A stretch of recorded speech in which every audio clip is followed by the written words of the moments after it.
अस्सलाम वालेकुम दोस्तों, मैं आपका दोस्त मैर फ़हीम पिजन ब्लॉग से बात कर रहा हूँ। जी तो दोस्तों, आज मैं आपको शो करवाने लगा हूँ अपना 7 नंबर टैडी जोड़े का। जिन दोस्तों ने हमारा चैनल सब्सक्राइब नहीं किया, हमारा चैनल सबसे पहले सब्सक्राइब कर दें और हमारी हौसला अफजाई के लिए कमेंट बॉक्स में कमेंट कर दें। ठीक है दोस्तों, ये है जी हमारा 7 नंबर टैडी जोड़ा जिसका बच्चा अभी हमारे पास परवाज़ कर रहा है। तो मैंने कहा दोस्तों को, भाइयों को इस जोड़े का शो करवाता हूँ। जी तो दोस्तों, ये नर है, इस नर का आइज़ का आप शो करें।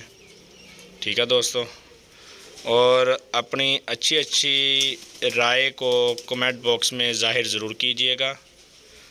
ठीक है दोस्तों, माशाल्लाह हमारी वीडियो को शुरू से लेकर अंत तक लाजमी देखा करें। ये है जी नर की दूसरी आँख।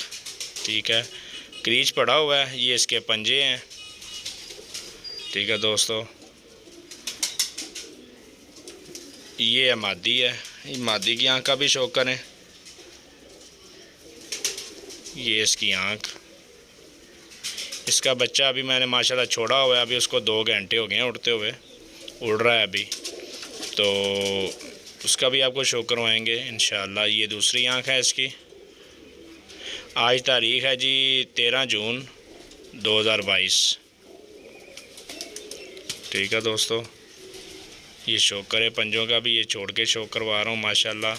ये मेरा पेयर है। आप दोस्तों को कैसा लगा कमेंट बॉक्स में ज़रूर बताइएगा। अगली वीडियो तक के लिए इजाज़त दीजिए। आपके लिए फिर एक अच्छा जोड़ा लेके आऊँगा, आपको शो करवाऊँगा। ये सिर्फ शौक के लिए है, फॉर सेल नहीं है। अगली वीडियो तक के लिए इजाज़त दीजिए। ठीक है दोस्तों, ओके जी, अल्लाह हाफिज़।